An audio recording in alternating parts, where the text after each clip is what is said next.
Muito bem, gente, hoje eu quero trabalhar um princípio maravilhoso, um atributo espetacular que nos faz entender ainda mais a presença de Deus. Que tem como título, então, Deus é soberano. Vamos trabalhar a soberania de Deus. Olha que legal, gente. Deus é soberano. A origem da palavra soberania vem do latim supremitas e potestas, significando poder supremo. Um poder soberano é um poder que não existe outro superior a ele. Então, quando nós falamos que Deus, então, ele é soberano, e que nós falamos a soberania de Deus, nós estamos falando que acima de Deus não existe mais ninguém, né?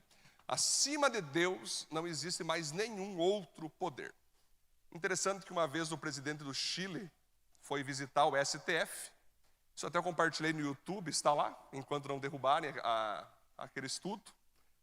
Mas está lá, né? Deus irá julgar o STF. A gente está acostumado agora a falar de STF, Supremo. Tribunal, é Supremo. E aí se incute na cabeça das pessoas que eles são supremos, né? E aí o presidente do Chile foi visitar, conhecer como é que funcionava o sistema ali já, o sistema jurídico, quantos processos eles tinham para trabalhar durante o dia, né, e tudo mais. Aí ele conversa com alguns ministros ali, Carmen Lúcia, Fachin, Gilmar Mendes, e aí eles estão ali conversando. E o presidente do Chile, então, pergunta, né? Na época, né, que ali o presidente Pinheira, me diz uma coisa, se um de vocês cometeu um erro aqui, quem que julga vocês? Se um de vocês, em nome da instituição STF, cometer um erro, isso é tão maravilhoso que vocês podem fazer, os petistas e comunistas podem editar isso e mandar lá. Pode editar essa parte e mandar lá para o tribunal. Isso é verdade. Foi compartilhado na Globo ainda por cima dos parceiros, né? Da Globo. Se um de vocês errar, roubar, cometer um desvio de caráter, quem julga vocês? A Carmen Lúcia ficou, olha, quem julga a gente? Daí ela olhou para o lado, para o Gilmar, pois é, quem julga a gente? Aí, num momento, ela falou assim, quem julga nós é o povo. Aí o presidente falou, o presidente do Chile, o povo julga vocês? Mas não é isso que o povo vive tentando fazer e não adianta nada? Pois é. Aí o Pinheira, vocês esqueceram de uma coisa, apontou para cima. Quem julga vocês é o soberano Deus. Aplauda o Senhor por isso, sem medo. Vocês estão com tanto medo de censura, de calúnia, ai meu Deus, eu aplaudo aqui, vai que o Moraes me prende. Está desse jeito o Brasil, né? Tem que aplaudir mesmo, queridos. Galera, ele pensa assim, poxa, eu acredito nas Forças Armadas, eu acredito na polícia, né? A gente tem que acreditar sim, eu acredito no povo, temos que acreditar sim. Mas muito mais, eu acredito naquele cara ali, ó. Aquele cara ali. Ele pode derrotar um sistema inteiro sem botar a mão em nenhuma arma. Mas o próprio Cristo Jesus. O que estou falando com vocês, gente? Nós estamos acostumados a entender que existem muitas autoridades na Terra, né? Autoridade estudantil, tem o professor, tem o diretor, autoridades médicas, autoridades políticas, autoridades, então, jurídicas. Enfim, são vários tipos de autoridades espirituais, religiosas. São inúmeras autoridades. Tanto que a Bíblia fala que toda autoridade é instituída por quem? Por Deus. O que significa isso? A permissão para que haja lideranças vem dele. A permissão para que haja pessoas em posições de destaque social, jurídico, político, social, vem dele. As pessoas pensam assim, pastor, todo líder é instituído por Deus? Ei, não confunda. Algumas pessoas falam assim, pastor, agora a gente tem que orar até por bandido que vira presidente, né, pastor? Porque toda autoridade é instituída por Deus, né? Aí que tu se engana, querido. A Bíblia nunca disse que todo líder, todo autoritarista ou todo aquele que exerce uma autoridade é instituído por Deus. A Bíblia fala que toda autoridade é instituída por Deus. Ou seja, a função, o exercer a liderança, o exercer aquela autoridade, esse poder de exercer, esse poder de fazer acontecer, isso vem de Deus. Não significa que aqueles que estejam exercendo o poder sejam pessoas de Deus. Muito pelo contrário. Existem pessoas satânicas, do mal, diabólicas, bruxas, ocultistas, macumbeiras, assassinos, traficantes, que exercem autoridade. Então nós temos que entender o seguinte, gente. Quando nós percebemos que uma pessoa que está exercendo a autoridade que Deus deu, ama a Deus, busca se dobrar à palavra de Deus, tem os princípios da palavra de Deus, nós vemos então que aquele cara ali sim foi um escolhido de Deus. Como nós vemos um homem ou uma mulher que está exercendo aquela autoridade que Deus deu, mas está se desviando do caráter, roubando, oprimindo, nós vemos que existe uma autoridade que Deus instituiu, mas com uma pessoa que Deus não aprova. Isso se chama Bíblia. Isso se chama teologia. Isso se chama entender e compreender corretamente um texto bíblico. Não é tão simples assim. Então eu, como pastor, eu posso dizer assim, Rodrigo, esse eu aceito como meu líder, esse não. Esse tem a ver com Deus, esse não tem a ver. Porque nós entendemos isso. Então você repare, gente, que é interessante. As crianças perguntam muito isso, né, quando elas chegam para nós. Pastor, quem criou Deus? Quem criou Deus? Se tivesse alguém criado Deus, logo, esse criador de Deus seria o próprio Deus. Deus nunca foi criado por ninguém. Deus nunca precisou de conselhos. Romanos diz, né? Quem conheceu a mente do Senhor? Ou quem foi seu conselheiro? Ninguém. Deus não fica assim, poxa vida, cara, deixa eu ver o que eu vou fazer. Ah, cara, Léo, me ajuda aí, eu estou no meu trono aqui, mas está difícil. Deus não precisa de pastor sobre ele, não precisa de conselheiro, não precisa de líder sobre ele. Deus não precisa de discipulador. Deus é eterno, Deus é invencível, Deus é infalível. Deus jamais poderá ser derrotado por nada. Nem por Satanás, nem pelos demônios, que inclusive ele mesmo criou. Ele sabe como é que funcionam os mequetrefes espirituais. Pode se levantar todos os anjos que ele criou, milhões e milhões de anjos. Deus somente com um sopro destrói todo mundo. Aí eu lhe pergunto, se no céu não tem ninguém que possa parar Deus, tem alguém na terra? Alguns homens pensam que sim. Alguns homens estão pensando, vou tirar o nome de Deus, vou acabar com o povo de Deus. Deus não faz nada, até porque o rei Davi diz, em seu interior, o incrédulo diz, não há Deus, não existe Deus. Eu vou arrepiar aqui e nada vai me acontecer. Mas Deus, queridos, Ele é o único poder, Ele é o único poder supremo de fato. Ele é o único poder que não pode ser retirado. Ele é o único poder que não pode ser removido. Ele é o único ser que não pode ser nocauteado, que não pode ser revelado, que não pode ser destruído. Todos os outros, inclusive o poder de Satanás, pode. Dos demônios, pode. De pessoas, pode. A Bíblia fala que existia uma estátua, né, em homenagem ao Nabucodonosor. Vocês vão ver que tinha prata, bronze, os pés de barro misturado com bronze. Era uma estátua gigante, representando todos os reinos do mundo poderosos. O Império Persa, o Império Grego, o Império Romano. Aí vem descendo para os Estados Unidos, Rússia, China. E aí vai se misturar comunismo com capitalismo, bem com mal, prata com barro. E a estátua está se achando toda poderosa. Aí a Bíblia diz que de uma montanha sai uma pedra que vem rolando. e vai nos pés da estátua e destrói todas as estátuas. Todas as partes, aliás, da estátua, né? Destrói todos os elementos, destrói. Isso você vai ler no livro de Daniel. No livro de Daniel.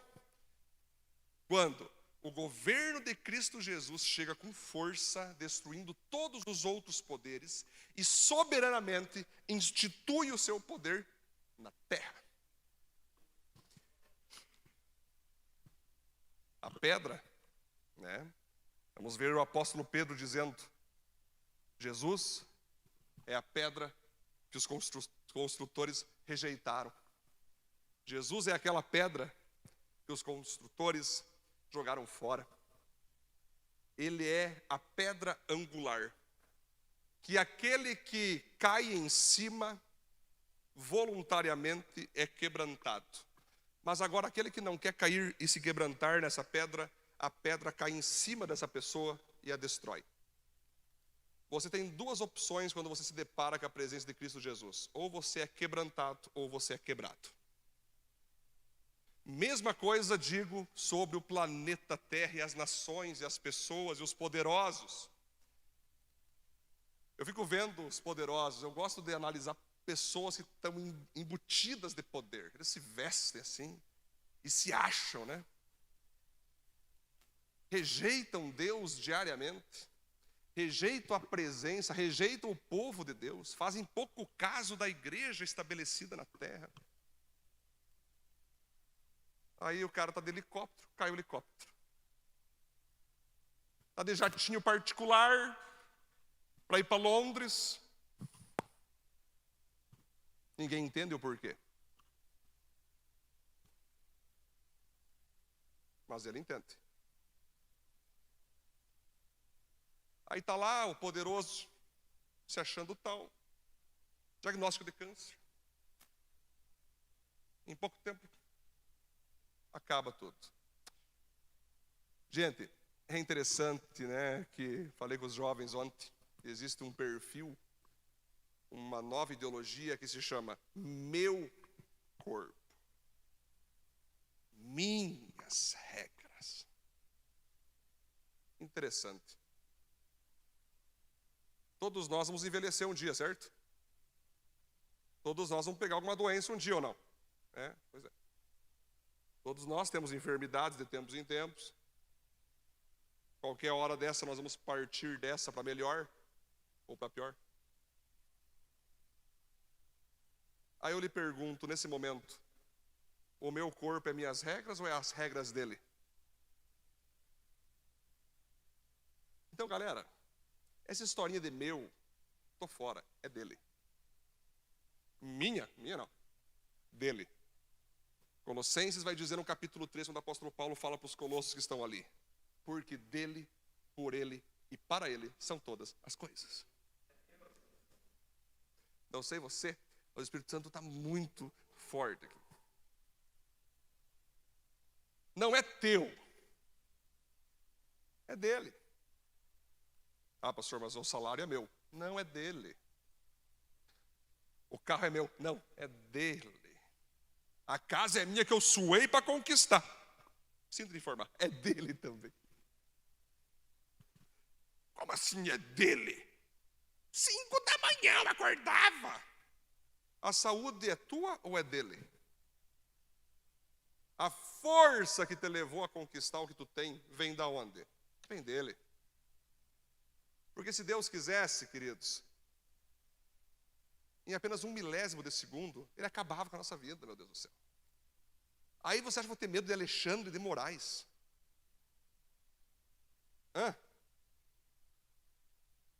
O próprio Jesus disse: não tenham medo daqueles que prendam ou matem o teu corpo, mas tenham medo daquele que pode matar o teu corpo e lançar a tua alma para o inferno.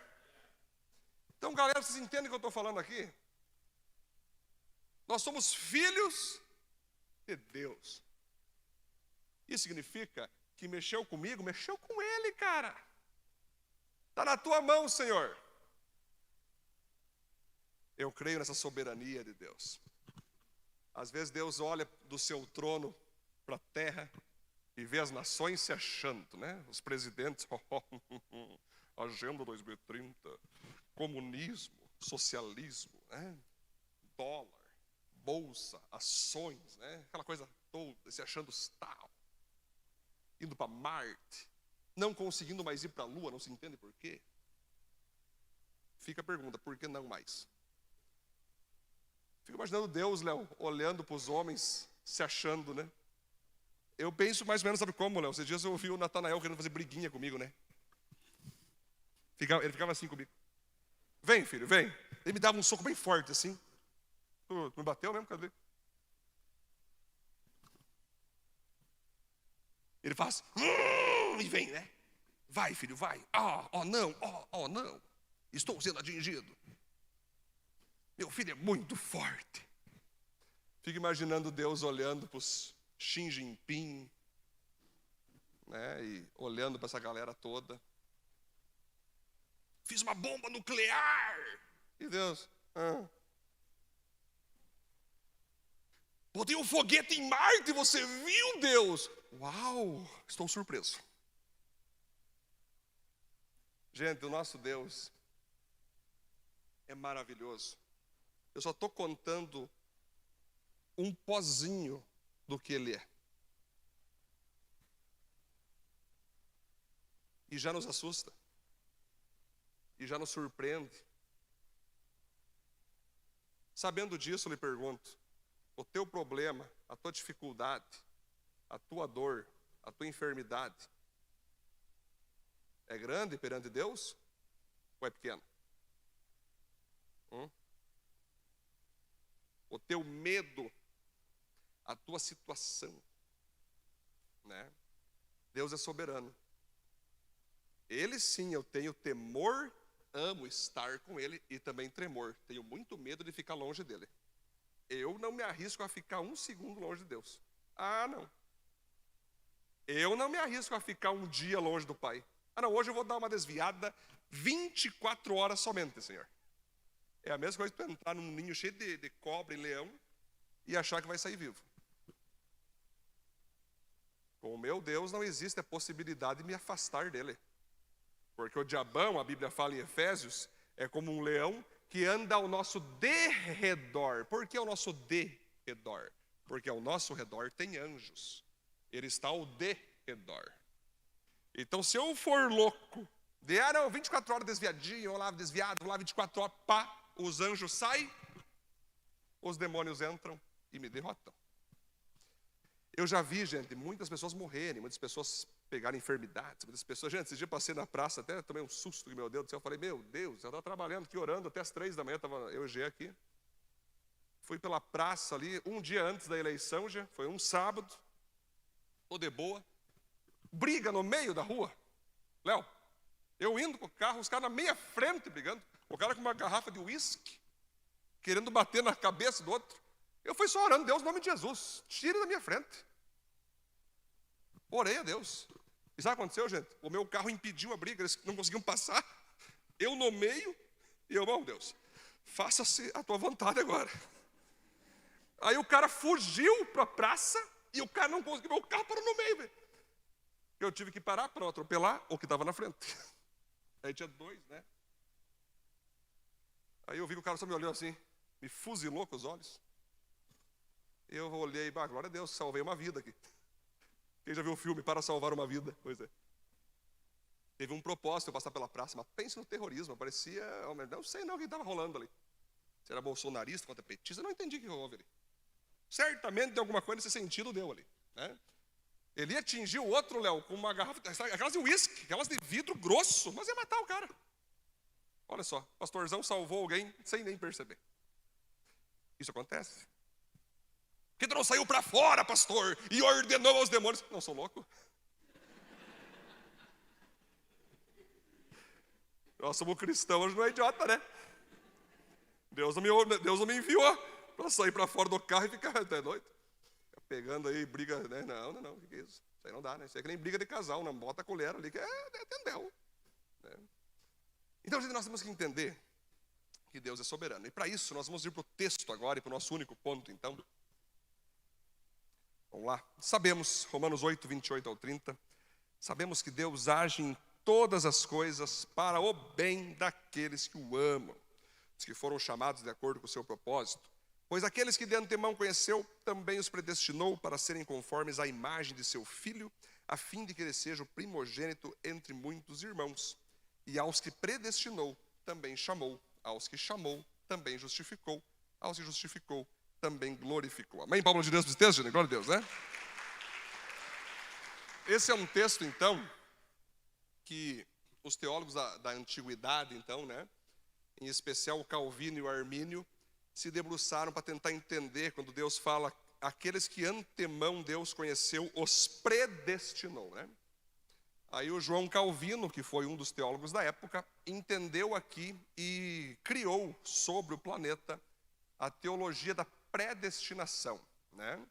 Chamado de calvinismo. Significa que Deus escolhe quem vai ser salvo e Deus escolhe quem não vai ser salvo. Todos nós fomos programados como um robô que vamos seguir aquilo que chamamos de destino, né? É como o filósofo Zeca Pagodinho disse: deixa a vida me levar, a vida vai levando, né? Como se tu não tivesse domínio, a vida vai te levando. Você pega uma bergamota porque o destino quis. Você começa agora a virar vegetariano porque o destino quis, né? Você apronta uma porque o destino quis assim. E assim vai.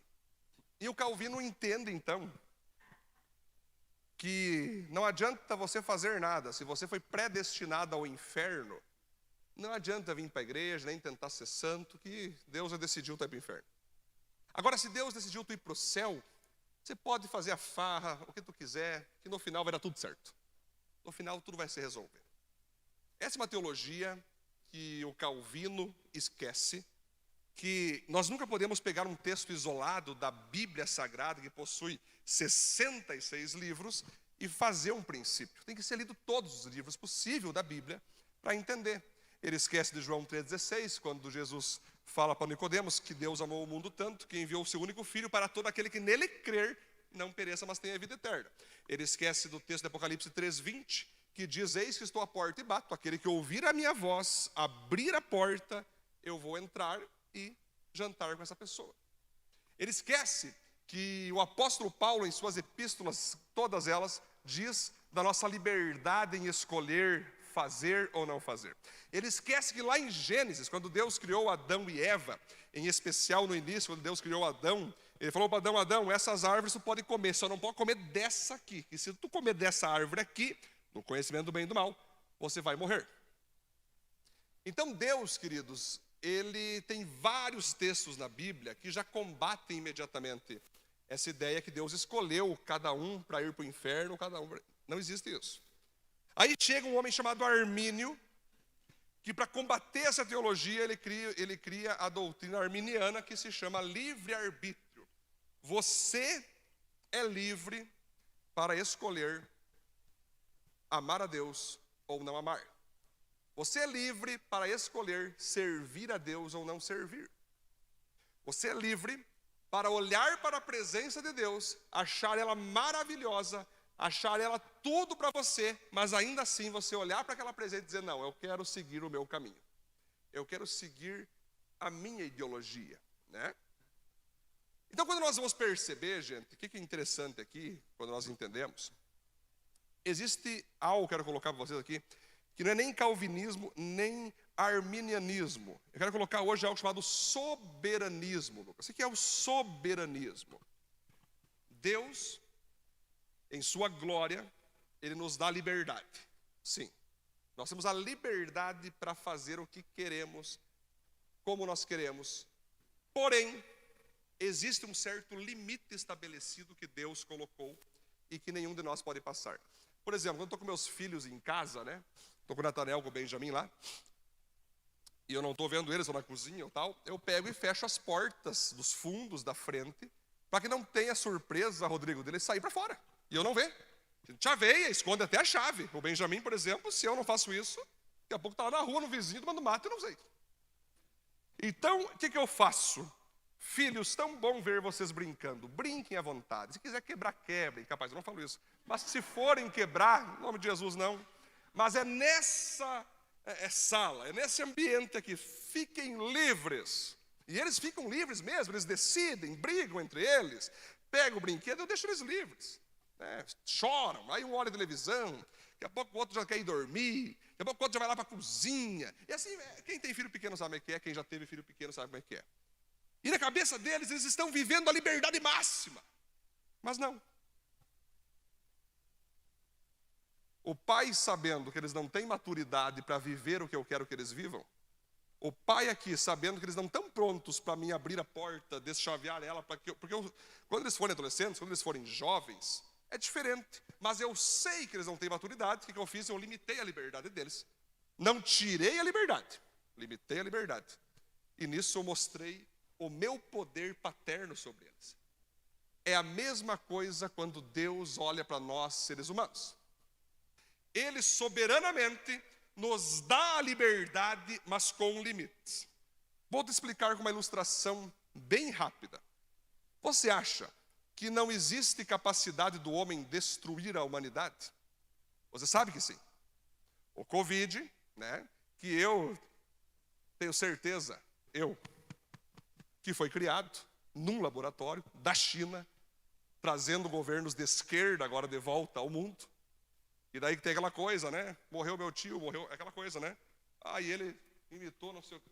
Ficou fácil de tu derrubar conservadores usando pandemia. O Trump caiu, Bolsonaro agora, que logo eu falo com vocês sobre, Tem algo ainda para acontecer. Não veio do morcego. Tenho certeza que não. O Covid já era estudado há muito tempo. O percurso do vírus dentro do organismo, pesquisem, meu Deus do céu. Antes de 2020, pesquisem. Coronavírus. Eles já palestravam sobre isso. Coloca TED, T-E-D, palestras TED sobre coronavírus. Eu já tinha visto palestras sobre eles falando de coronavírus. Que era possível fazer um coronavírus que, se liberado sobre a humanidade, toda a humanidade poderia ter pego esse vírus. Eles tinham estudos, eles tinham e tudo mais. Não quero criar aqui, gente, expectativa nisso, tá bom? Quero que você fique na palavra. Mas a grande questão é o seguinte. O homem pode criar um vírus e destruir toda a humanidade ou não? Pode ou não, gente? Você sabe que sim.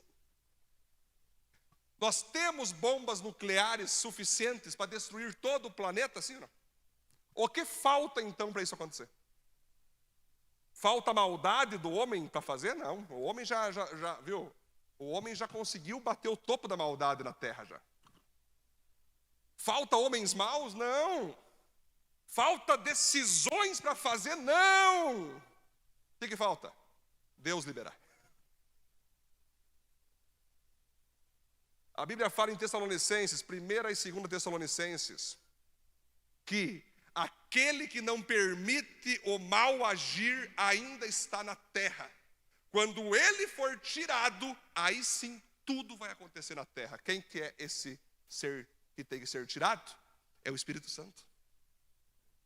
Se você acha o planeta complicado, se você acha que o mundo não está fácil de viver, com a presença de Deus limitadora, espero que você suba no arrebatamento. E se você não subir, vai ser complicado.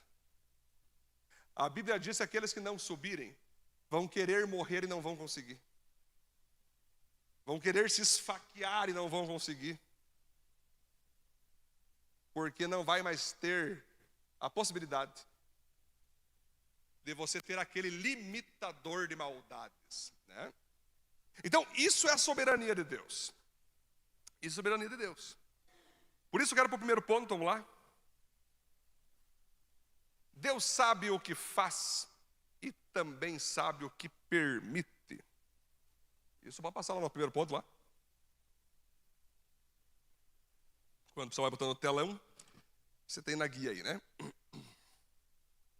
Deus está no controle de todas as coisas e deseja que evoluamos à semelhança de Cristo. Então aqui, gente, qual que é o propósito principal de Deus em sua e minha vida? É fazer né? E permitir que tudo aconteça na tua vida, seja coisas boas, seja coisas ruins, seja coisas que você está no controle, coisas que não está no teu controle, para que você aprenda a se tornar semelhante a Cristo Jesus. Que você melhore como ser humano, né? Então, o que nós vamos entender aqui, gente? Que existe a vontade soberana de Deus, aquela que Deus faz acontecer. É aquela que Deus fala: Cássius, fale com aquela pessoa sobre o meu amor. O Cássio, amém, Senhor, fala do amor. A vontade de Deus foi feita. A vontade, então, soberana foi feita no Cássio. Agora, se Deus pega e fala: Cássius, fale do meu amor para aquela pessoa. E o Cássius fala: não, eu não vou falar. Ele tem a liberdade de desobedecer. Aí a vontade permissiva de Deus entra no Cássio. O Cássio recebeu a palavra, não obedeceu. Estou ilustrando, né, Cássio? O Cássio é um cara muito obediente. Estou ilustrando. Não obedeceu. E Deus permitiu essa desobediência. Então ele vai ter que colher das colheitas dessa desobediência. Ah, pastor, nada a ver. Falar de Jesus para uma pessoa e não falar, não vai acontecer nada de volta, vai. Toda desobediência tem consequência. Não interessa se foi gigantes desobediências ou pequenas desobediências. Se Deus mandou você fazer algo, seja o mais simples possível, e você não fez, Deus vai cobrar de você. Lembra uma vez que eu estava trabalhando numa metalúrgica, e aí tinha um cara lá que não era crente, ele estava soldando e tal lá. Aí Deus falou para mim assim, viu, prega o evangelho para ele. Fui lá. O que eu fiz, Lucas? Preguei para ele, preguei para o chefe, preguei para toda a empresa. Eu fiz algo a mais, cara. Todos que estão lá. Eu fui no soldador, fui no esmerilhador, Léo, fui no cara que cortava chapa, fui no escritório. Quando eu falo, então eu falava todo mundo mais. Falei todo mundo. Uma semana depois, aquele menino que eu preguei morreu num acidente de carro. Acidente de carro, tinha 20 e poucos anos, era novo, cara. Foi assustador, né? Eu fiquei muito triste, muito, porque nós amávamos ele, era um amigo nosso. Não era cristão, gente, mas era nosso querido ali, que a gente conversava direto e tal. Mas ao mesmo tempo eu fiquei aliviado, porque eu preguei para ele. Eu fiz a vontade de Deus acontecer. Agora imagina, Cássio, se eu não faço isso, ele morreria igual, como eu ficaria. Eu conheço pessoas que Deus mandou pregar para tal pessoa, não foi, morreu logo depois, e carrega a culpa até hoje por não ter feito o que Deus mandou. Então são coisas, queridos, que Deus ele tem essas duas vontades. Quando você faz o que Ele quer, a vontade dele foi feita. Quando você não faz o que Ele quer, a vontade dele então foi permitida. Ele está permitindo você fazer ou não fazer. Porém, toda liberdade vem acompanhado de algo chamado responsabilidade. A tua ação vai gerar recompensas ou consequências. Se você agir bem, vai colher o bem. Se você agir mal, vai colher o mal. E veja, a responsabilidade não é só individual, ela é coletiva. Depende do que você decidir fazer. Na hora da colheita, não só você, mas aqueles que estão ao teu redor vão colher também. Seja das bênçãos ou seja das maldições. Uma vez eu tinha postado algo no Facebook sobre a soberania de Deus. Hoje eu nem consigo acompanhar mais os comentários, que tem muita gente que comenta de tudo. E xinga e fica louco, né? Eu nem consigo mais acompanhar de tanta gente que comenta, né? Então é um e outro que eu consigo, né? Aí uma vez eu postei sobre a soberania de Deus, Cássio. Aí a pessoa chegou lá, certamente era ateu a pessoa, e botou assim, pastor, tu fala que Deus é amor, que Deus é justo e tudo mais, mas e o pessoal da África? E as crianças? E a foto com o urubu gigante do lado da criança, desnutrida, sendo ali devorada pelos urubus. O que é isso? Cadê o amor de Deus? Cadê a liberdade? Eles não tiveram liberdade nenhuma, eles não escolheram fazer isso. E estão sofrendo. E eu, amavelmente, concordei com aquele querido lá. Falei, realmente, você está certo. Essas crianças não mereciam estar passando por isso. Elas não fizeram nada para estar nessa situação. Mas alguém fez. Porque quando Deus nos dá liberdade, a liberdade não é só individual. A liberdade é coletiva. Alguém aí errou para que agora os seus filhos, os seus netos, colham de suas decisões. Enquanto a África estava passando fome, nos Estados Unidos tem campeonato de hambúrguer. Quem come mais hambúrguer? É justo isso, gente? É a vontade permissiva. Se eles pegassem, levantassem ofertas, enfim, gente, só os Estados Unidos, a China, só o Brasil, nós já podíamos ter resolvido a África há muito tempo. Então entendam, queridos, a culpa não é de Deus da pobreza, a culpa é nossa. Não é Deus o culpado pelas tragédias, somos nós. Não é Deus o culpado pela África estar como está, são as nações irmãs. Entendendo isso, então, é muito interessante nós pensar, por exemplo, sobre o voto, né? Na Venezuela, há 20 anos atrás, jovens votavam em Chávez, achando que ia revolucionar a Venezuela. Hoje, seus filhos passam fome. Estão fugindo de lá para morar aqui no Brasil, né? A liberdade é tão maravilhosa que Deus permite você até mesmo ser burro. O que é mais interessante do que isso, né? Eu lembro que domingo passado, algumas pessoas chegaram, pastor, vamos fazer a festa depois, fazer um churrascão de noite, depois da eleição. Aí eu lembrei daquela frase, né? Os idiotas não vão dominar o mundo por conhecimento, mas por quantidade. Eu pensei, viu? Vamos esperar passar a eleição. Quando passar a eleição, quando passar ali a apuração, a gente vê o que a gente faz. O que aconteceu, Felipe? Se não foi fraudado, nós vamos conversar mais. Com o tempo nós vamos ver muita coisa acontecer. Vamos dizer que foi limpa. O que aconteceu? A maioria escolheu o caminho. E aqui não é só pessoa ou partido, é valores. Escolheu banheiros transgêneros, legalização do aborto, legalização das drogas, traficantes mandando, presos sendo libertos de modo facinho, vender o Brasil para o mundo, fazer da Amazônia um loteamento para vendas,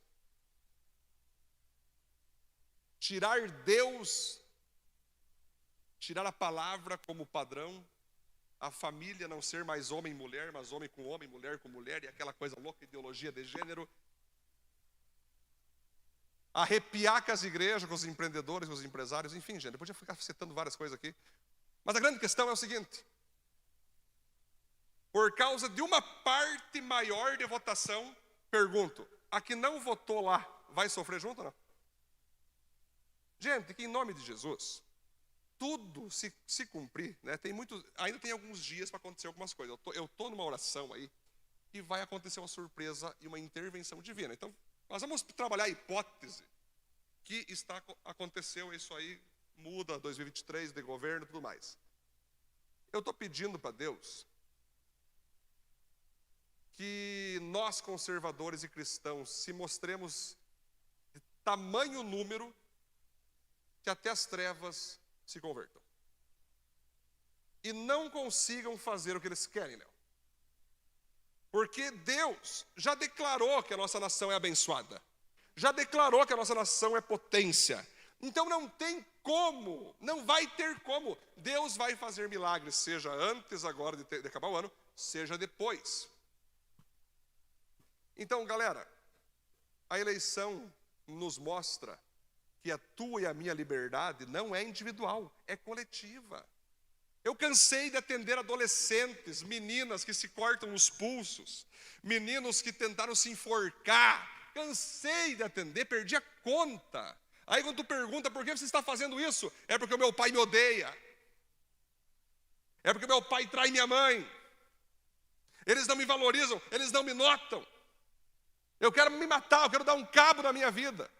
E aí, Uma pessoa dessa, um adolescente desse, que é rotulado como rebelde nas escolas, rotulado como bagunceiro, como reprovado, o pior da turma, na verdade, é apenas um jovem que, na consequência do seu pai, pegou nele. Então, galera, entenda o seguinte: a tua decisão que tu toma, muitos caras falam assim: eu não gosto mais da minha mulher, quero ter outra mulher. Não aconteceu nada de tão grave, né? Tem textos e contextos gravíssimos.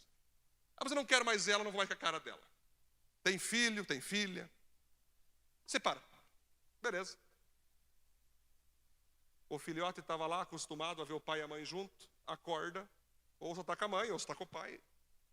Lhe pergunto, atinge o emocional dessa criança, sim ou não? É difícil negar isso, né? Atinge, atinge. Galera, é triste. Eu já atendi e atendo muitos casos de criancinhas, quando vai receber a visita do pai e mãe separados, pega o pai e a mãe e diz: eu quero vocês juntos, voltem, por favor. Estou sofrendo muito porque vocês se separaram. Se nós pensássemos mais no próximo, nós não fazia tanta bobagem na nossa vida. Eu tenho certeza disso. Se nós pensássemos mais nas crianças, e aí que eu digo na hora da votação, muita gente esqueceu as crianças. Mas nós pensamos sempre no quê? No nosso umbigo, no nosso estômago, naquilo que eu vou receber. E às vezes, numa decisão dessa, teu filho, teu futuro neto, bisneto, vão sofrer as consequências, né? Então, galera, a minha liberdade não está somente na área individual, meu Deus do céu. Eu ser santo protege não só a mim, protege meu filho. Eu ser justo não me coloca na sociedade como uma pessoa de destaque, mas para os meus filhos terem um padrão de homem de Deus, eles se tornarão homem de Deus. Então vocês entendem, meus queridos irmãos e irmãs? Você é livre. Você pode obedecer, você pode não obedecer. Você é livre para fazer o que quiser. Mas depois de você usar a tua liberdade, você será escravo das consequências. Ninguém se escapa das colheitas das suas próprias consequências. O problema, e aí você vai ficar muito triste, é quando você vê teus filhos colhendo junto decisões erradas que tu tomou. Ou ver pessoas do teu lado sofrendo junto, porque um dia você decidiu errar, você decidiu cometer pecados, e agora toda a família sofre por causa de uma péssima decisão sua. Pastor, e agora? Eu sou essa pessoa, pastor. Talvez você está me ouvindo aqui e você está pensando: eu sou essa pessoa. O que eu faço, pastor? Bem tranquilo. A Bíblia fala que enquanto há vida, há chance de recomeçar. Isso que eu falei se chama perdão. Deus sabe que nós somos falhos, que nós somos pecadores. Deus sabe que nós podemos de tempos em tempos fazer nossa própria vontade e causar tragédias pessoais e coletivas por causa de uma decisão. Mas se você está disposto a se arrepender do que você fez até aqui, a coisa mais linda que pode existir, e eu já fiz muito isso. Uma vez um homem de outro município, né, ele veio me procurar. E a gente atende pessoas de outras cidades também, né? A gente atende pessoas de outras cidades. Aí ele falou: pastor, meus filhos não me respeitam. Meus filhos não me honram.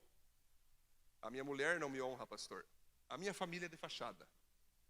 E eu por quê? Também não sei, pastor. Ah, não sabe? Tu já fez alguma coisa que talvez fizesse com que eles te desonrassem, te desrespeitassem, não tivessem temor? Ah, pastor, não sei, pode ser que seja viciado em pornografia, talvez. Eu acho que isso não. Não.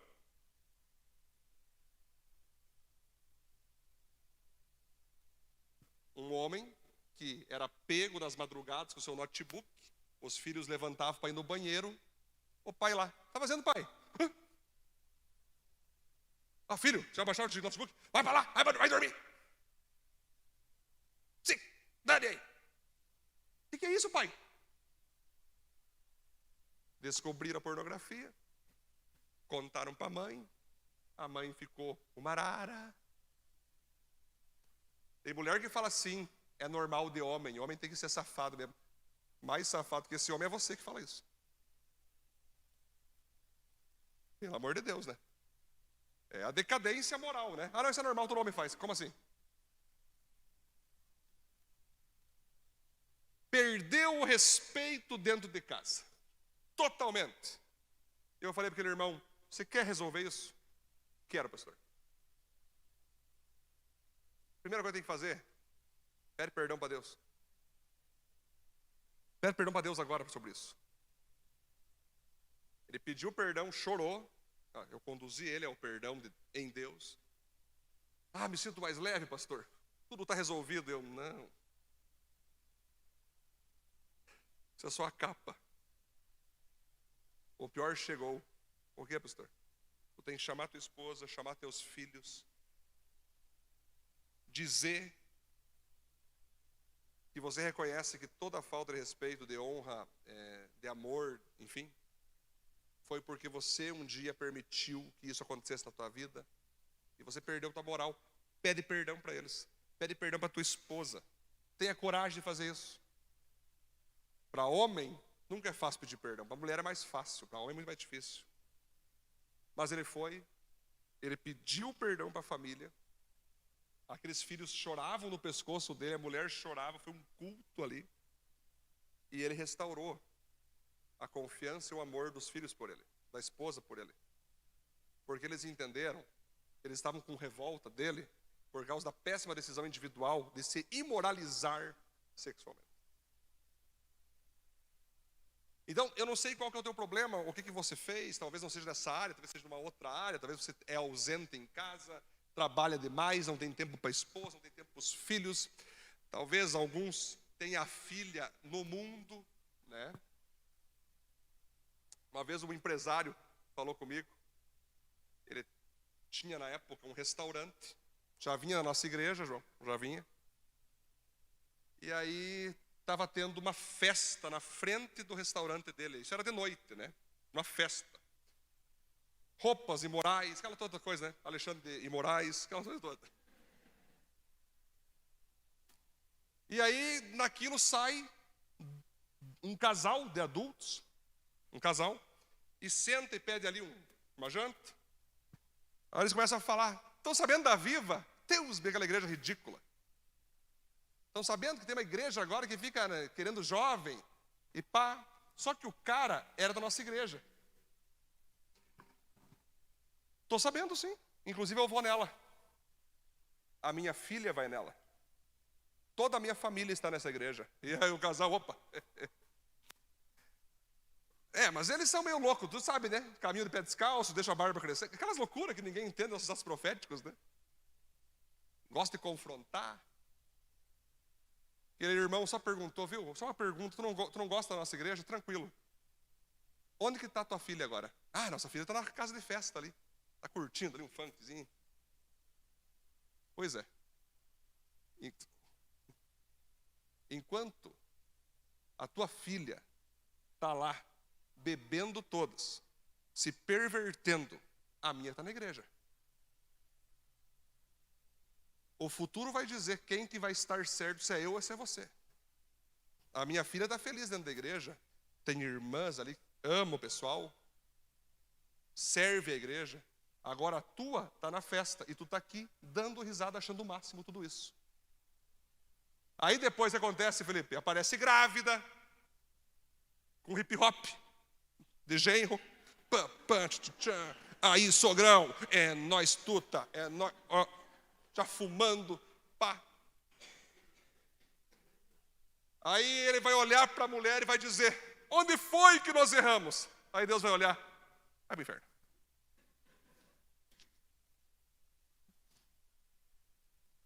A gente gosta, né, de achar que aquela menina não vale nada, ela está lá sozinha, ela nasceu destinada a fazer. Não.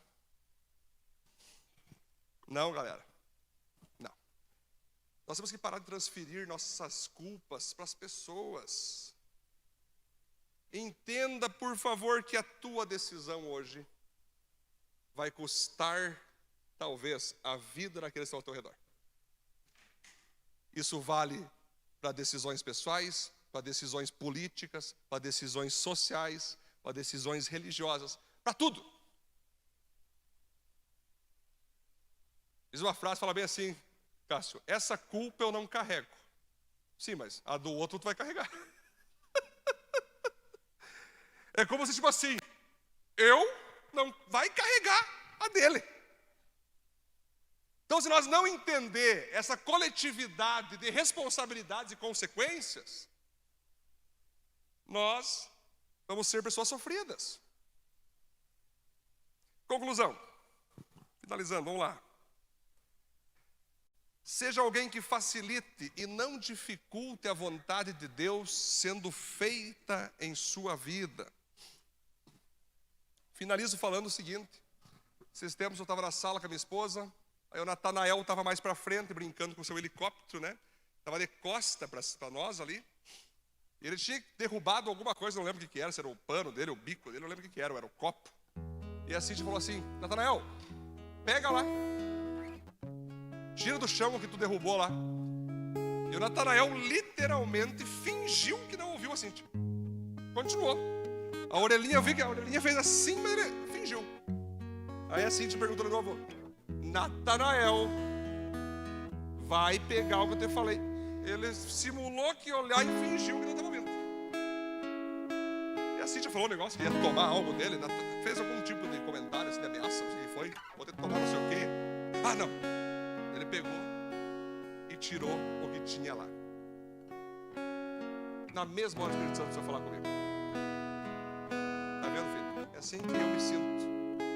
Todas as vezes que eu peço para os meus filhos fazer o que eu quero, e eles fingem que não estão ouvindo. Imagina quanto Deus deve sofrer. Imaginando, eu não queria mais nunca. Está na pele de Deus. Qualquer um de nós, Felipe, no lugar de Deus, no outro dia, todos os planetas destruídos. Tudo destruído. Tudo. Deus nos chama. E aqui você vai perceber, olha só. Nos predestinou conforme a imagem do seu filho. Nos predestinou, ou seja, tu usa a tua liberdade se você quiser. Também te chamou para obedecer o chamado dele de você ser semelhante a Cristo Jesus. Te justificou, em Cristo você foi perdoado. Te glorificou, em Cristo você perdoado. Quando morrer nessa terra, vai ir para o céu glorificado. Deus chama. Deus te chama para usar a tua liberdade para fazer o que Ele quer e não o que você quer. Deus te chama para usar a tua liberdade para fazer aquilo que a Bíblia diz a você fazer. Porém, você tem toda a liberdade de dizer sim ou não. Como sim, as bênçãos te acompanharão. Como não, as maldições te acompanharão. Como sim, as recompensas virão. Como não, as consequências virão. Lembrando que não só para você, mas para a coletividade daqueles que estão ao teu redor. Fique em pé, por gentileza, estamos finalizando.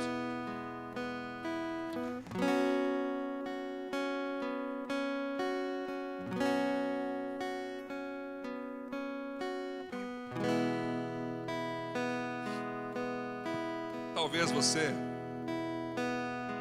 está entendendo que, pastor, começou a me passar um monte de coisa na minha cabeça aqui, pastor, de erros que eu cometi, que não só eu colhi, como outras pessoas colheram, pastor. E eu entendi que eu vou ter que me consertar com Deus, eu vou ter que me consertar com a minha família, com os meus filhos, tenho que me consertar com pessoas próximas de mim. Vou fazer isso, pastor, vou fazer. Deus está comigo? Tá. Deus me perdoa? Sim. Deus vai me dar coragem para resolver? Vai. Vai ser vergonhoso? Pode ser que sim. Mas mais vergonhoso é você não fazer. Mais vergonhoso que você ir e ter que abrir algo, reconhecer um erro seu que custou a coletividade é você não fazer. Pastor, eu tenho recebido diariamente Deus falando comigo para fazer certas coisas, e eu estou sendo como Natanael, estou fingindo que não estou ouvindo, pastor. Mas eu não quero mais fingir que eu não ouço Deus. Eu quero simplesmente dizer: eis-me aqui, o teu servo ouve. Nós queremos que você faça a vontade de Deus. Facilite para Deus operar a vontade dele em sua vida. Eu vejo hoje aqui, galera, com os olhos da fé, um manto de perdão vindo sobre algumas pessoas aqui. Um manto de recomeço, um manto de restauração. Um manto que você de fato errou, mas a partir de agora você não vai mais errar, você vai fazer novas plantações, novas atitudes, novas ações de bem, ações cristãs, ações que vão trazer a glória do Senhor para a tua vida e para a tua família. Eu vejo um manto de coragem descendo aqui, quando você precisa ter coragem para fazer a vontade de Deus. Tem coisas que Deus está te pedindo e vai exigir coragem para você fazer. Seus olhos fechados.